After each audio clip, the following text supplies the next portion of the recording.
structure of the atom. Okay, it means अभी तक हम लोग जो पढ़ रहे थे कि why do chemical reactions take place, है ना, how do atoms exist, ये सब बातें पढ़ रहे थे। यानी यही पढ़े हम लोग कि matter is made up of atoms and molecules, ये सब पढ़े। यानी बिल्डिंग ब्लॉक्स ऑफ मैटर यदि हम कहें तो हम लोगों को पता चला कि that are atoms and combination of atoms is known as molecules. Okay, तो अभी भी बच्चे आ रहे हैं, तो अब बात उठता है कि रुक जाइए, अभी भी पॉज करके, ये तो डेफिनेट है कि बिल्डिंग ब्लॉक्स ऑफ मैटर क्या है, तो एटम्स एंड मॉलिक्यूल्स। जहां तक मॉलिक्यूल्स की बात है तो that are the combination of atoms. Okay, लेकिन अब एटम्स क्या है ये हम लोग का, जहां तक बात है, हाँ, जहां तक बात है कि एटम्स क्या है, अब ये हमारा मेन व्यू है। तो डाल्टन के द्वारा जो बताया गया वो ये बताया कि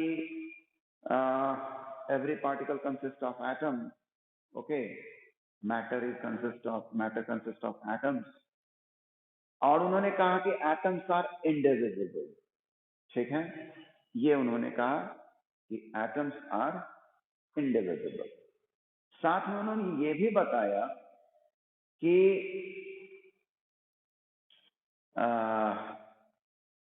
एक एलिमेंट के जितने भी एटम्स होते हैं वो सिमिलर होते हैं, वो डाल्टन ने बताया, और डिफरेंट एलिमेंट्स के एटम्स जो होते हैं उनके प्रॉपर्टीज जो होते हैं वो डिफरेंट होते हैं। उन्होंने ये बताया। ये अलग बात है कि बाद में हम लोगों ने ये कहा कि नहीं, ऐसा बात नहीं है, डिफरेंट एलिमेंट के एटम्स भी सेम हो सकते हैं और एक ही एलिमेंट के एटम्स डिफरेंट हो सकते हैं। ये हम लोगों ने चर्चा की। तो अब सवाल ये उठता है कि आखिर क्या बात है कि ये जो एटम्स हम लोग, हाँ हाँ ठीक है सिद्धि, मैं शुरू से लेकर चल रहा हूं कि आखिर क्यों ये हम लोग सोचे कि एटम्स भी कुछ से बना है, वहां तक पहुंच रहा हूं। ये तो ठीक है, कुछ बात ऐसी होती है कि बच्चे जब उस चीज को जान लेते हैं तो उसका शुरुआत करना भी थोड़ा ये क्या कहा जाए, उतना ठीक नहीं लगता है। लेकिन आपको एक समझना चाहिए कि कैसे हम लोग कोई चीज का बहुत फंडामेंटल चीज को पकड़ पाते हैं। जैसे थोड़ी देर के लिए मैं ग्रेविटेशन चैप्टर की ओर जाऊं, all matter are made of particle, ठीक है ठीक है ठीक है ठीक है, okay, all matters are made up of, नहीं, ग्रेविटेशन का मैंने जो बात किया, तो आखिर जब आपसे पूछा जाता है, एक सवाल आपसे पूछा जाता है कि क्या मैं एक पेपर और एक डस्टर, ठीक, को एक साथ यदि गिराता हूं तो क्या वो जमीन को एक साथ टच करेगा? तो ज्यादातर बच्चे का जवाब होता है यस। लेकिन जो बच्चे ग्रेविटेशन से थोड़ा अननोन रहते हैं, ठीक, तो वो बोलते हैं कि नहीं सर, दोनों डिफरेंट टाइम में गिरेगा। लेकिन जो ग्रेविटेशन पढ़ के आए हुए होते हैं वो कहते हैं नहीं, एक साथ गिरेगा, ठीक। लेकिन सच्ची बात है कि हकीकत में, हाँ, हकीकत में दोनों डिफरेंट टाइम में गिरेगा, ठीक है। मास नहीं, मास के कारण नहीं, बता रहे हैं हकीकत। सुनो सुनो सुनो सुनो, मेरी बात सुनो। एक्चुअल में अगर मैं वैक्यूमाइज कर दूं, जैसे इस रूम को मैं वैक्यूमाइज यदि कर दूं, तो दोनों एक साथ गिरेगा, ये बात जान लो। हो सकता है कि आप अभी नहीं पढ़े हैं, हो सकता है ग्रेविटेशन मैंने पढ़ा। Freely falling object does not depend upon its mass, यानी जो ऑब्जेक्ट गिर रहा है, यस, जो ऑब्जेक्ट गिर रहा है ये नहीं डिपेंड करता है कि वो भारी है हल्का। अगर आप सराउंडिंग एनवायरनमेंट को वैक्यूमाइज कर देते हैं और हाथी को और चींटी को गिराते हैं यदि, तो दोनों एक साथ।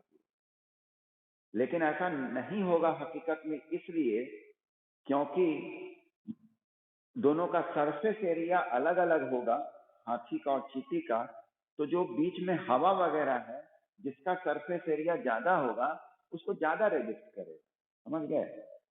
तो कुछ बातें ऐसी होती है कि जो आप पढ़ लेते हैं तो हकीकत से अनजान हो जाते हैं और थ्योरेटिकल बात बोलने लगते हैं। तो अभी हम एटम्स में एकदम शुरू से बात कर रहे हैं कि आखिर वैसा क्या बात था कि जब डाल्टन ने ये बात कह दी थी कि एटम्स आर इनडिविजिबल, तो कौन सा वो ऐसा इंसिडेंस हो गया जिस कारण से हम ये कहने को बाध्य हो गए कि atoms can also be further divided. ये मैं कहना चाहता हूं, क्योंकि डाल्टन ने कह दिया था कि atoms are the ultimate particle, ultimate smallest particle, it can't be, it is not divisible. तो कुछ डाल्टन तो छोटे मोटे साइंटिस्ट नहीं थे, है ना। जो व्यक्ति एटम्स तक हम लोगों को पहुंचा दिया कि मैटर में एटम्स होता है, और वो व्यक्ति कह रहा है कि एटम्स आर इनडिविजिबल, तो कुछ तो ऐसी बात हुई होगी जिससे कि हम लोगों को इंस्पिरेशन मिला होगा कि एटम्स में भी कुछ पार्टिकल्स होते हैं। तो बता सकता है ऐसा क्या बात हुआ होगा? कोई बच्चे बताइए।